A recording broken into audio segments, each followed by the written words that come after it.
বানিয়ে ফেলুন দুর্দান্ত স্বাদের চিকেন কোরমা। আমি গ্যারান্টি দিয়ে বলছি, চিকেনের যেসব রেসিপি আজ অব্দি আপনারা খেয়েছেন তার পাশাপাশি চিকেন কোরমা খেতেও ভীষণ ভালো লাগবে।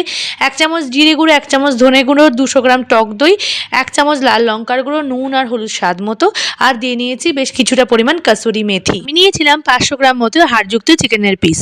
তো ওইগুলো পরিমাণ মতো দিয়ে আমি ভালো করে হাত দিয়ে এবার চিকেনটাকে ম্যারিনেট করে চটকে বেশ কিছুক্ষণের জন্য রেখে দেবো।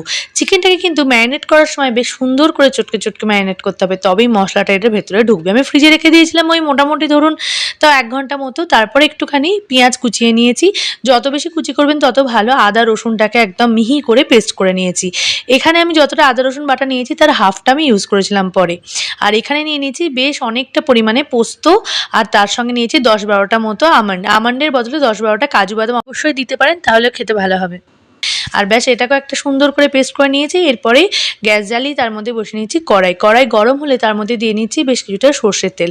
আমি এখানে 4-5 টেবিল স্পুন মতো সর্ষের তেল দিয়েছি। তারপর দিয়ে দিয়েছি পেঁয়াজগুলো দিয়ে এবার ভালো করে এটাকে ভেজে নিচ্ছি। বুঝতে পেরেছেন এটার মধ্যে কি হবে? এটাকে আমি বেরেস্তা বানাচ্ছি।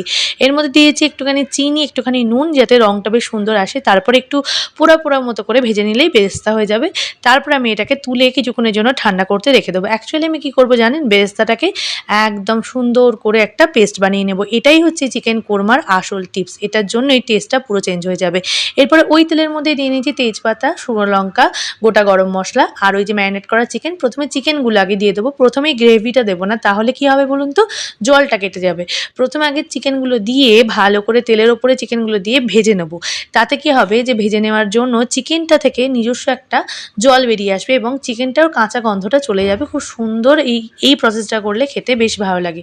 এরপরে ভালো করে ভাজা হয়ে গেলে দেখুন নিচের থেকে তেল আর দই যেহেতু দিয়েছি তাই জন্য তেলটা বেরিয়ে আসছে, একটা গ্রেভির মতো হয়ে গেছে। তারপরে বাকি যে গ্রেভিটা সেটা ওপর থেকে দিয়ে আবার কিছুক্ষণ নাড়িয়ে চাড়িয়ে ঢাকা দিয়ে দিলাম। ঢাকা খুলে দেখুন নিচের থেকে কি সুন্দর তেল ছেড়ে দিয়েছে। চিকেনের গন্ধটা এই সময় থেকেই চেঞ্জ হয়ে যাচ্ছে। দই চিকেন যদি বানান এইভাবে বানাতে পারেন, খুব ভালো লাগে। আর তারপরে ওই বাটনাটা আমি অর্ধেকটা মতো দিয়েছি এর মধ্যে, দিয়ে আবার ভালো করে নাড়াচাড়া করে নিচ্ছি। হ্যাঁ, যেটা বলছিলাম যে দই চিকেন যদি বানান উইদাউট জল, তাহলে কিন্তু এইভাবে বানাবেন। কিছুক্ষণ চাপা দিয়ে দিয়ে রান্না করলে তেলের বা চিকেনের নিজস্ব তেল আর নিজের থেকেই জল বেরোবে, তাতেই রান্নাটা হয়ে যাবে। তারপরে আমি আরেকটুখানি অল্প জল মিশিয়ে নিয়েছি। জল মিশিয়ে নিয়ে এবার ভালো করে ফোটার জন্য রেখে দিচ্ছি। ভালো করে একটু নাড়িয়ে চাড়িয়ে কষিয়ে নিলেই কিন্তু দেখবেন কি সুন্দর একদম তেলটা টেনে গিয়েছে এবং খুব সুন্দর গ্রেভিটা হয়ে গেছে। আর চিকেনটাও বেশ ভাজা ভাজা হয়ে গেছে। তখন আমি ওই বাটনা, যেটা বাদাম আর আপনার পোস্ত দিয়ে দিয়েছি, সেই বাটনাটা দিয়ে আবার একটু ভালো করে নাড়িয়ে নিচ্ছি। এই নাড়ানো চাড়ানোটা, এই মাংসটা একটু বেশি করতে হবে, একটু বেশি পরিশ্রম করতে হবে, তাতে কিন্তু খুব সুন্দর টেস্ট আসবে।